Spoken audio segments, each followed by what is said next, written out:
ते हिंदीमध्ये म्हणून पडलं ते काय चालू करू का? तुमचं कुठे आहे फोन? फोन कुठे आहे? चालू करू?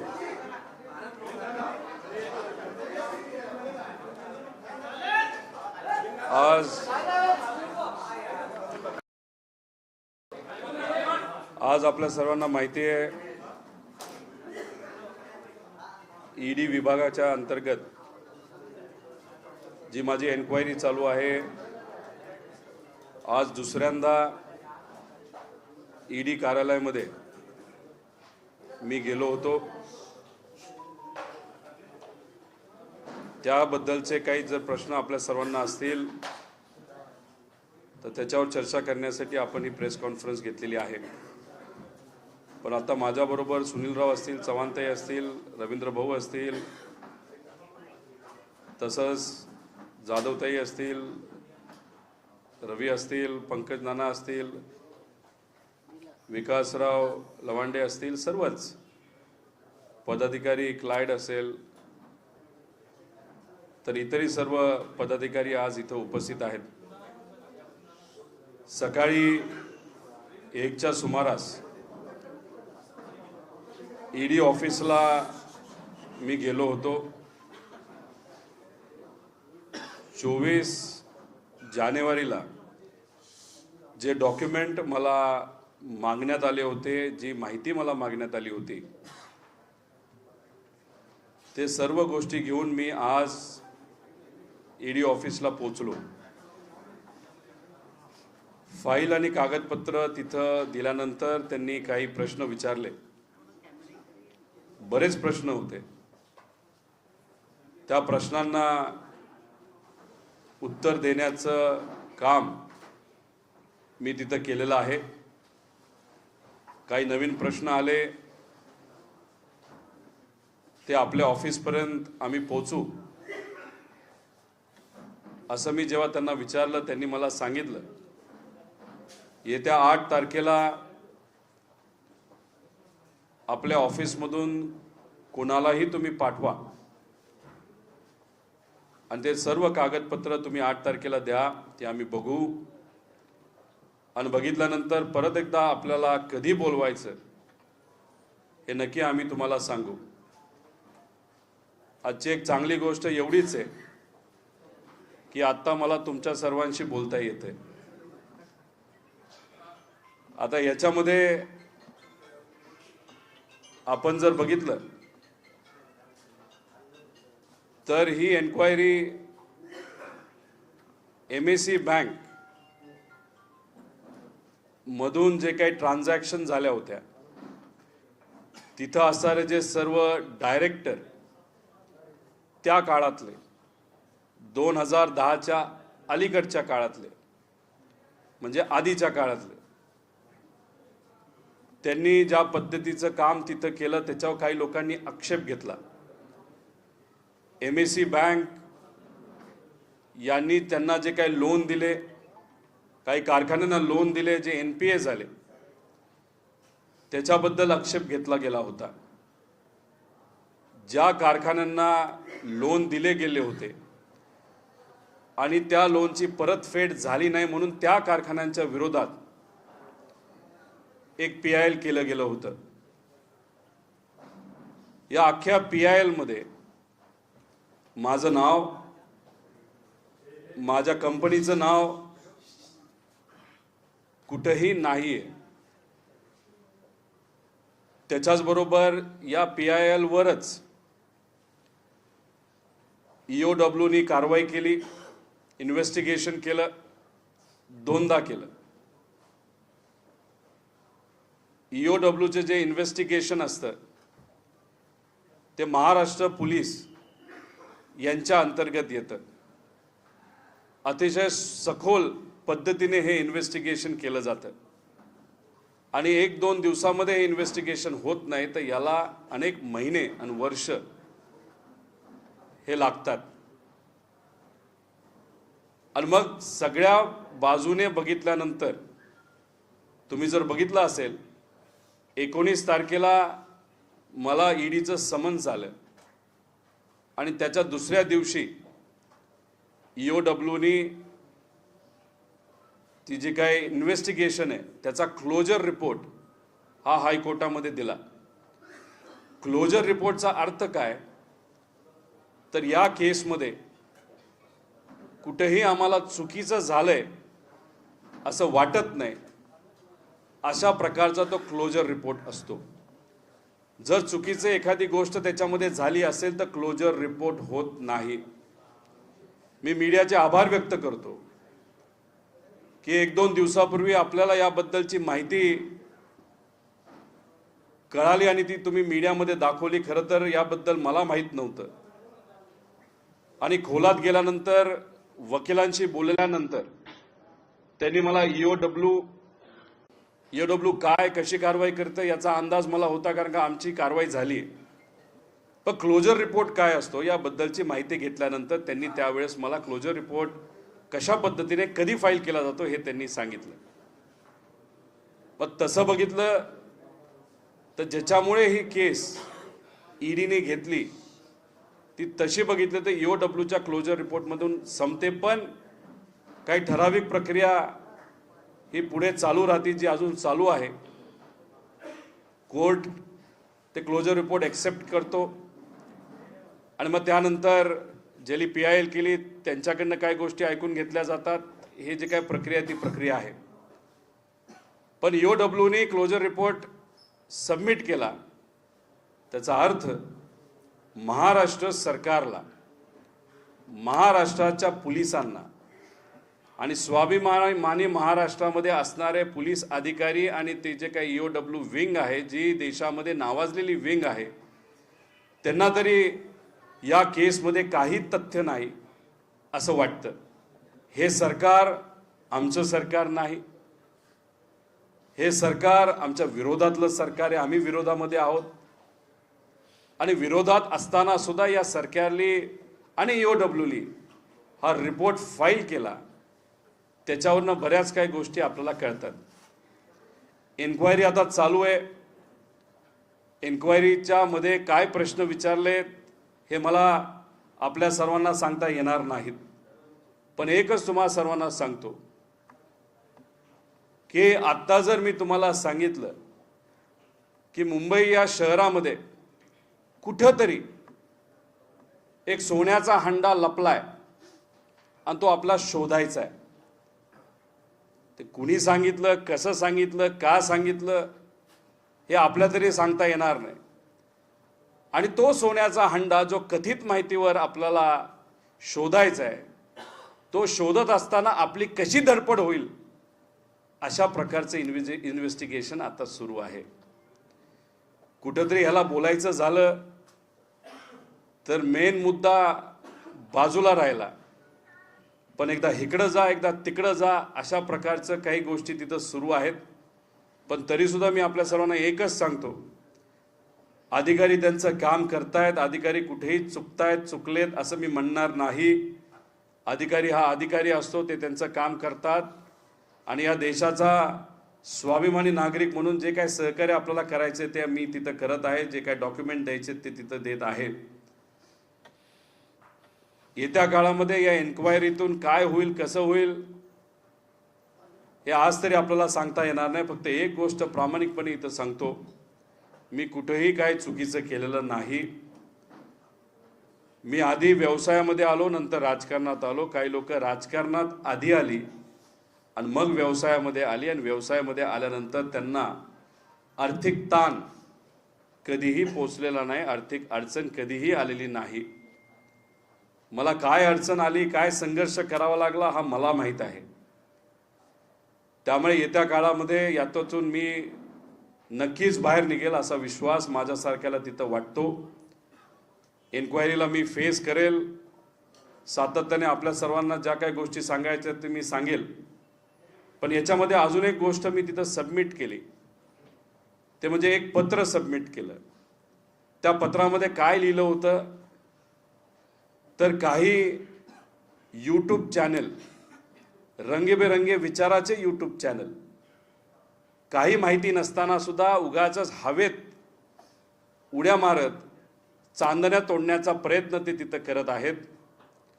आणि त्या एका रंगीबेरंगी यूट्यूब चॅनलवर माझ्याबद्दल जे काय बोललं गेलं ते बोललं गेलं, त्याच्या खोलामध्ये मी जाणार नाही. जे काय आहे ते खोटं आहे. पण त्या चॅनलमध्ये त्या यूट्यूबच्या प्रमुखाने असं सांगितलं की ईडीला आणि ईडीच्या अधिकाऱ्यांना कुठंतरी माहिती ही पत्रकारांकडून दिली जाते. आणि त्याच्यात अजून एक महत्त्वाची गोष्ट सांगण्यात आली होती की ईडीचे अधिकारी आणि मीडियाच्या काही लोकांमध्ये संबंध असल्यामुळे माहितीची देवाणघेवाण तिथं होत असते. मला हे वाईट वाटलं. माझ्याबद्दल बोललं गेलं त्याचं वाईट वाटलं नाही, पण एवढी प्रतिष्ठित असणारी जी एजन्सी ज्याला आपण ईडी म्हणतो, याच्याबद्दल अतिशय खालच्या पातळीवर जाऊन खोट्या पद्धतीची माहिती का यूट्यूब चॅनलवर काही कथित पत्रकार देत आहेत. इथं आलेले जे आपण सर्वजण आहात, आपण प्रतिष्ठित आहात, त्यामुळे मला आपल्याबद्दल कुठेही दुमत नाही. तुम्ही जी माहिती देत असता, जी आजपर्यंत मी बघितलेली, त्याच्यामध्ये कुठेही चुकलं असं मी म्हणणार नाही. पण हे जे काय कथित जे काय यूट्यूब चॅनल आहे त्यांच्या विरोधातली तक्रार ही मी ईडीला दिली. पण ती कशासाठी दिली की ईडीचं नाव हे पत्रकार खराब करतायत, त्यामुळे ईडीला या बाबतीतली काळजी घ्यावी अशा प्रकारचं पत्र मी तिथं दिलेलं आहे. त्यांनी त्याच्याबरोबर यूट्यूब चॅनलची एक लिंकसुद्धा मी पेनड्राईव्हवर दिलेली आहे. त्यांनी हे जेव्हा ऐकलं ते तसे बघितले तर त्या बाबतीत खूप चिडलेले आहेत. त्यामुळे याबद्दल लगेच आम्ही कारवाई करणार नाही, पण आमचं एक वेगळं विंग असतं, त्याबद्दल त्या विंगकडे आम्ही ती माहिती दिल्यानंतर त्या पत्रकारांवर लक्ष ठेवलं जाईल. आजपर्यंत त्यांनी काय लिहिलं, किती खोटं लिहिलं, कसं लिहिलं, त्याबद्दलची माहिती दिली जाईल. ती लिंक अजून ठेवायची का नाही ठेवायची तो त्यांनी तिथं निर्णय घ्यायचा. पण याच्यापुढे अशी कुठेही गोष्ट होणार नाही, खोट्या प्रकारची माहिती दिली जाणार नाही, याची दक्षता आम्ही घेऊ असं आम्हाला ईडीच्या अधिकाऱ्यांनी सांगितलेलं आहे. इथंच काही दिवसांपूर्वी जेव्हा प्रेस कॉन्फरन्स झाली होती त्यावेळेस मी असंही सांगितलं होतं की नेत्यांनी सुद्धा बोलत असताना माझ्याबद्दल थोडंसं सांभाळून बोला. एका नेत्याने चुकून का होईना, कसं का होईना, तिथं चुकीच्या बद्दलची माहिती नाही तर माझ्याबद्दलचं वक्तव्य केलं आणि मग आमच्या वकिलांनी त्यांच्यावर तिथं कारवाई केली, आपण सर्वांनी बघितली. त्यामुळे याच्यामध्ये कुणीही राजकीय श्रेय घेण्यासाठी, माझं नाव खराब करण्यासाठी, आदरणीय पवार साहेबांचं नाही तर कोणाचंही नाव खराब करण्यासाठी उगाच खोटी माहिती देऊ नये आणि हवेत कुणी बोलू नये, राजकीय पतंग कुणी तोडू नये, एवढीच विनंती आपल्या सर्वांच्या माध्यमातून मी करतो. त्याच्याच बरोबर या मीडिया कॉन्फरन्सचं औचित्य साधून महाराष्ट्रामध्ये सर्व जिल्ह्यामध्ये तिथे असणारे आमचे सर्व पदाधिकारी, जिल्हा अध्यक्ष, तालुका अध्यक्ष, तिथे असणारे सर्व नागरिक, सर्व फ्रंटल सेलचे पदाधिकारी यांनी सगळ्यांनी मिळून महाराष्ट्राच्या तमाम जनतेच्या वतीने महाराष्ट्राच्या लोकांसाठी जे महत्त्वपूर्ण असणारे मुद्दे याच्यावर आज कुणी बोलत नाही सरकारमधलं, त्यासाठी आणि जे बोलतात म्हणजे आम्ही बोलतो त्यामुळे आमच्यावर कारवाई केली जाते, यासाठी प्रत्येक तालुक्यात प्रत्येक जिल्ह्यामध्ये आंदोलन केलं. त्यांचं मी आपल्या सर्वांच्या वतीने आभार व्यक्त करतो. सोशल मीडिया, फोन याच्यातून सुद्धा अनेक लोकांनी सांगितलं की आम्ही तुमच्याबरोबर आहोत. इथं आलेले सर्व जे कार्यकर्ते नागरिक आहेत त्यांचं सुद्धा मी मनापासून आभार व्यक्त करतो. पदाधिकाऱ्यांचा आभार व्यक्त करतो. जयंत पाटील साहेब इथं येऊन गेले, शशिकांतजी शिंदे साहेब येऊन गेले, अनिल देशमुख साहेब इथं येऊन गेले, जितेंद्र आव्हाड साहेब इथं येऊन गेले, तसंच सर्वच नेते इथून गेले. सुनील भाऊ भुसारा दिवसभर इथं आहे, सर्व पदाधिकारी आहेत, त्यांचं मी मनापासून आभार व्यक्त करतो की त्यांनी ताकद लढण्याची मला दिली. आदरणीय पवार साहेब, सुप्रियाताई, त्यांचं कर्तव्य दिल्लीत बसून एक खासदार म्हणून ते तिथं करत आहेत, महाराष्ट्राचा आवाज तिथं मांडत आहेत. इथं प्रतिभा आजी आल्यात, माझी पत्नी आली, माझे वडील आले, माझी बहीण रेवती आली, त्यांचं मी आभार व्यक्त करणार नाही, पण ते इथं आले, त्याच्यातून मला एक प्रेरणा आणि ताकद मिळाली. त्यामुळे सगळ्यांचेच आभार. आणि आपल्याला या बाबतीत जर कुठला प्रश्न असेल तो तुम्ही केला तर मी त्याला उत्तर देण्याचा प्रयत्न नक्कीच करेल. धन्यवाद.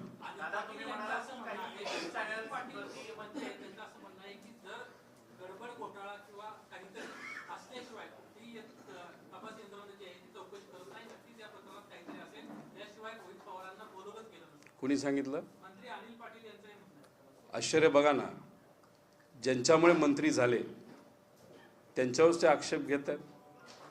अजितदादांची सुद्धा एन्क्वायरी झाली होती, BJPच्या अनेक नेत्यांची एन्क्वायरी झाली होती.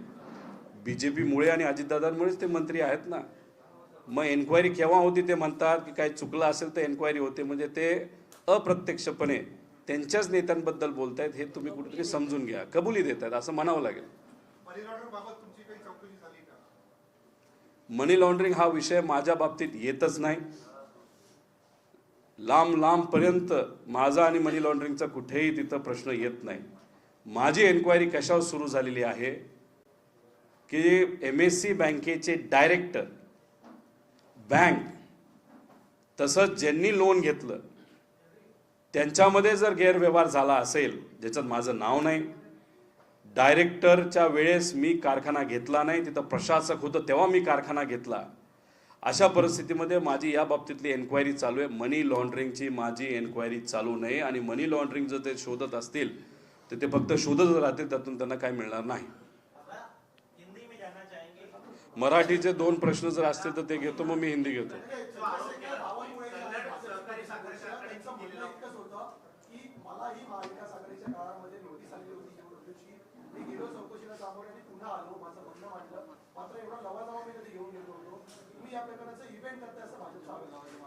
लवाजवा हा मी केला असं कसं म्हणता येईल? प्रेमाने, आदराने लढण्यासाठी हे कार्यकर्ते इथं आले असतील तर भाजपसारखं आमचं नसतं की गाडी द्या, पैसे द्या आणि लोक बोलवा. हे प्रेमाले आलेले लोक आहेत आणि ह्यांची ताकद म्हणजे प्रेमाची ताकद आहे.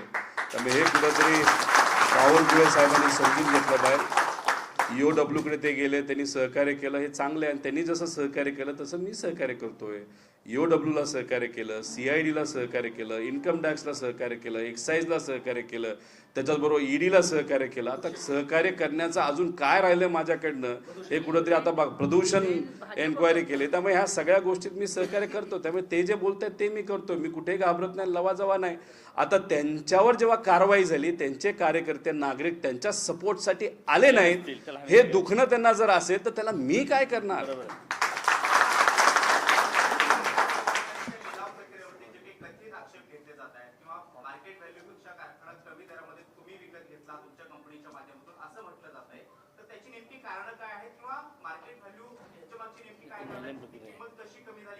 बघा, याबद्दलची तुमच्यापर्यंत माहिती आली ती चांगली गोष्ट आहे. ती कशी आली आता हे आपलं थोडंसं बघावं लागेल. पण तुम्ही जो प्रश्न मला विचारत आहात ते जर खरं असेल आणि ईडीने हा जर मला प्रश्न विचारला असेल त्याचं उत्तर माझं असं असेल की सारफेसी ॲक्टच्या अंतर्गत बँकेने तो कारखाना विकलेला आहे.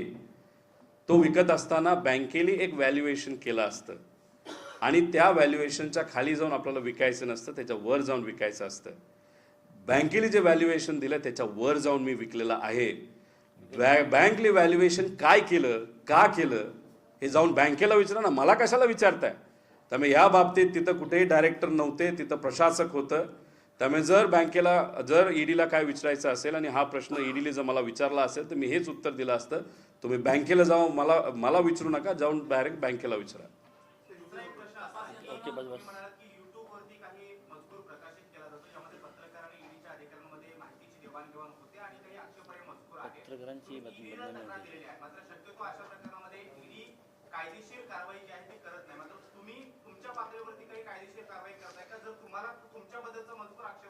नाही, मला हे बघा, याच्या आधी सुद्धा अनेक लोकांनी माझ्या विरोधात बरंच काय बोललेलं आहे. पण आता ही ईडीची कारवाई आहे. ईडी कोणाला काय सांगत नाही, मी कोणाला काय सांगत नाही. आज कुठले प्रश्न घेतलेत, कसे घेतले, मी जर सांगत नसेल मी कसा सांगेल? मग ईडी सुद्धा सांगत नसेल तर मग काही पत्रकारांपर्यंत ती माहिती कशी पोहोचते असा माझा प्रश्न आहे. आता त्याच्यामध्ये जो कथित रंगीबेरंगी जो चॅनल आहे त्याने असं सांगितलंय की ईडीचे अधिकारी मुद्दामून काही मीडियाच्या लोकांबरोबर नातं ठेवतात, रिलेशन ठेवतात आणि माहिती पुरवतात. माझा आक्षेप माझ्याबद्दल बोलले याच्यावर नाही. माझा आक्षेप आहे ईडी एवढी मोठी संस्था आहे, ईडीची बदनामी काही पत्रकार यूट्यूब चॅनलच्या माध्यमातून करतात, हे मला पटलं नाही. आणि हे मी त्या ईडीच्या कार्यालयामध्ये तिथं असणाऱ्या अधिकाऱ्यांना निदर्शनात आणून दिलं आणि ते जेव्हा गोष्ट त्यांनी बघितली, ऐकली, ते सुद्धा कुठंतरी चिल्ल्यासारखं वाटले.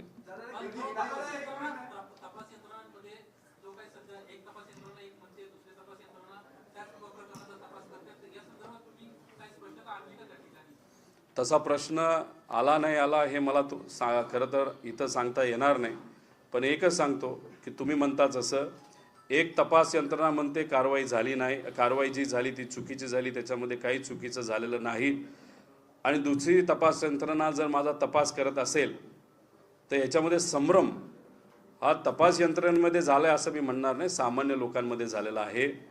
सामान्य लोक आता प्रश्न विचारायला लागलेला आहे की एका तपास यंत्रणेने ते सुद्धा विरोधात असणाऱ्या आमदाराच्या विरोधातली केस जर तिथं क्लोजर रिपोर्ट फाईल केला असेल तर मग ही प्रक्रिया नाही तर ही कारवाई पुढं का चालू ठेवली असं सामान्य लोक तिथं बोलत आहेत. आणि अजून एक सामान्य लोक प्रश्न करत आहेत की या मोठ्या भल्या मोठ्या यादीमध्ये अनेक इतर लोकांचं नाव आहे, रोहित पवारांचं डायरेक्ट नावसुद्धा नाही, तर मग रोहित पवारावरच का कारवाई केली जाते, बाकीच्या या मोठ्या नेत्यांवर का कारवाई केली जात नाही असं सामान्य लोकांचं मत आहे आणि प्रश्न आहे.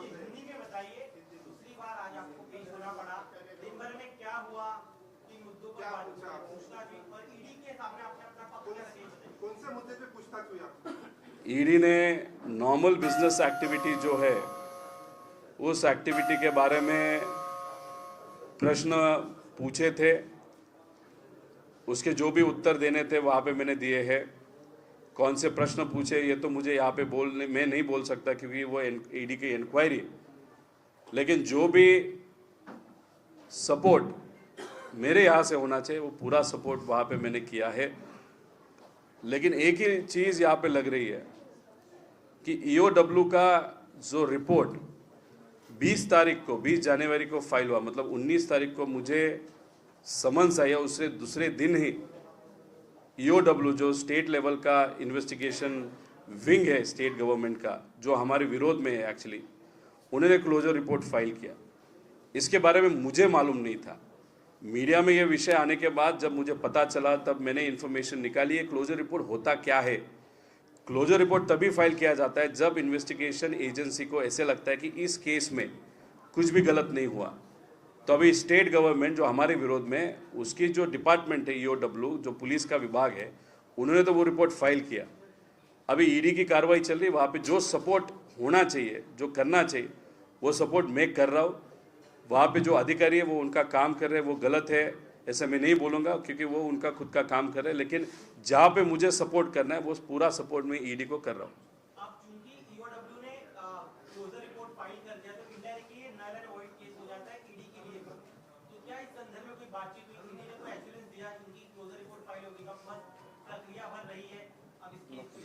क्या प्रश्न पूछा और मैंने क्या उत्तर दिया ये तो यहाँ पे मैं बोल नहीं सकता.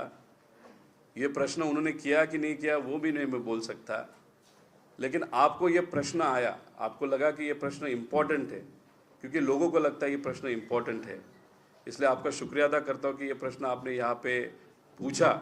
मैं यही कहूँगा जो आपको लगता है वो लोगों को लगता है, वो मुझे भी लगता है कि अगर ईओडब्ल्यू ने एक रिपोर्ट ऐसा फाइल किया है कि इसमें कुछ भी गलत नहीं हुआ, और इसमें यादी में अगर आप देखो तो यहाँ पे रोहित पवार का नाम नहीं, बारामती एग्रो का नाम नहीं, वहाँ पे सब डायरेक्टर्स के नाम है. डायरेक्टर में मैं नहीं था. उसी के साथ जो संस्था ने लोन लिया था उसका नाम है, उसमें बारामती एग्रो नहीं है. और जिन लोगों ने 2009-10 तक वहाँ पे ली थी उसके खिलाफ भी अगर पीआईएल होगा उसमें मेरा नाम नहीं है. तो मेरा नाम कहाँ पे भी नहीं है, लेकिन मेरी इंक्वायरी चालू है. रिपोर्ट जो फाइल किया गया है, कहा जा रहा है कि सुनील पवार को क्लीन चिट मिली है, किस आधार पर ये क्लोजर रिपोर्ट फाइल किया गया है, और अगर आपका नाम ही नहीं है तो फिर आपको इसमें क्लीन चिट मिलने का भी सवाल खड़ा नहीं होता. इस बारे में कुछ बातचीत हुई उनके साथ? इस बारे में बातचीत हुई नहीं है, मैं नहीं बता सकता, लेकिन आपको यही बताता हूँ कि आपने जिस नेता का नाम लिया उनके साथ ऐसे बहुत सारे नेता हैं जो उनके साथ है, बीजेपी में है, और दूसरा जो पक्ष है शिंदे, जो अभी शिंदे साहब का उसमें भी है, उनके भी उसमें नाम है. क्लोजर रिपोर्ट हुआ मतलब ये जो कार्रवाई ईडी के माध्यम से हो रही है, मेरे पे आज हो रही है, कल शायद किसी और पे होगी, तो ये कार्रवाई क्लोजर रिपोर्ट में अगर वो एक्सेप्ट किया गया रिपोर्ट तो सिर्फ एक व्यक्ति को क्लीन चिट मिलेगी ऐसा नहीं, सब इस विषय से बाहर जाएंगे, ये मैं यहाँ पे कहूँगा. ईडी सिर्फ और मनी लॉन्ड्रिंग एक्ट के अनुसार काम करती है, मनी लॉन्ड्रिंग एक्ट ही उसका दायरा है। तो क्या आपके मामले में मनी लॉन्ड्रिंग के हिसाब से मनी लॉन्ड्रिंग एक्ट के अनुसार आपकी तहकीकात हुई, उस बारे में कुछ आपसे पूछा गया? मनी लॉन्ड्रिंग का और मेरा कहाँ पे भी रिलेशन नहीं आता। ये जो केस है ये महाराष्ट्र कोऑपरेटिव बैंक की केस है। उस केस के सिलसिले में ये ईडी की कार्रवाई हुई है, इसलिए मनी लॉन्ड्रिंग का और मेरा कभी भी रिलेशन नहीं है। ये केस बैंक की है, बैंक के बारे में है और उस बारे में इंक्वायरी चल रही है। तो यूट्यूब चैनल की शिकायत जो आपने की है उसके बारे में मैं इतना ही कहूँगा कि जब मैंने एक यूट्यूब चैनल पे रंग बिरंगे यूट्यूब चैनल पे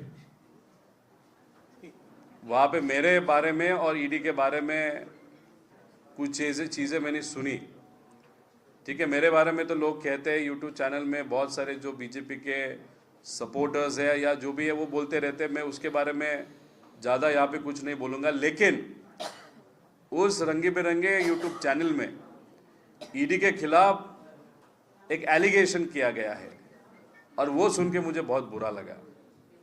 उसमें कहा गया है कि ईडी के जो अधिकारी है उनका और मीडिया के लोगों का शायद वो यूट्यूब चैनल जो है उसका भी शायद रिलेशन है, ऐसा वो कहना चाहता है। ईडी एक बहुत बड़ी संस्था है और उस संस्था के बारे में इस तरीके से अगर कोई ऑब्जेक्शन लेता है या संशय व्यक्त करता है वो मुझे अच्छा नहीं लगा। इसलिए मैं ईडी के सामने वो लेटर देके यूट्यूब चैनल के बारे में इंफॉर्मेशन दी है। वहाँ पे जो एलिगेशन ईडी के बारे में किया गया है वो बहुत डेंजरस एलिगेशन है, वो एक्सेप्ट किए उन्होंने ईडी ऑफिसर ने। और इसमें ध्यान देते हुए कोई भी गलत इन्फॉर्मेशन इसके आगे नहीं देगा। अगर कोई गलत इन्फॉर्मेशन या हवे की इन्फॉर्मेशन पे कोई न्यूज़ करेगा तो उसके बारे में हम स्ट्रिक्ट एक्शन देंगे या लेंगे, ऐसे उन्होंने मुझे कहा है। रोहित जी, देश भर में विपक्ष के नेताओं के खिलाफ ईडी की कार्रवाइयां हो रही हैं। कई नेताओं ने दबे जुबान में कहा कि वो डरे हुए हैं। आपको भी 2 बार बुलाया गया, आप भी क्या आप जिस तरह से मुखर होकर चीजें रखते थे, यात्राएं निकालते, वो जारी रहेगी या फिर आप भी जो है जैसे बाकी नेता कह रहे हैं दबी जुबान में, इस बार साइलेंट होना पड़ेगा? ऐसा कौन बोल रहा है? कई नेता दबी जुबान में कह रहे हैं, डरे हुए हैं। मतलब जो बीजेपी के साथ गए वो नेता ऐसा बोल रहे हैं? विपक्ष की मैं हमारे विपक्ष या ओवरऑल अक्रॉस देश में वो बोल रहे हैं कि डरे हुए हैं कि हम पर कहीं कार्रवाई ना हो जाए। कौन डरा है? अगर कल आप देखें तो कल सोरेन बाबू का जो हुआ सीएम साहब का, वहाँ पे उन्होंने तो डायरेक्ट वहाँ पे एक्सेप्ट करके फिर उनको कस्टडी में भी लिया गया। तेजस्वी यादव की बात करें तो उन्होंने फेस किया है, लालू प्रसाद जी यादव की बात करें उन्होंने फेस किया है, हम आज फेस कर रहे हैं, महाराष्ट्र में राउत साहब है वो फेस कर रहे हैं, ऐसे बहुत सारे लोग फेस कर रहे हैं। अनिल जी देशमुख साहब तो गलत एलिगेशन पे अंदर भी जाके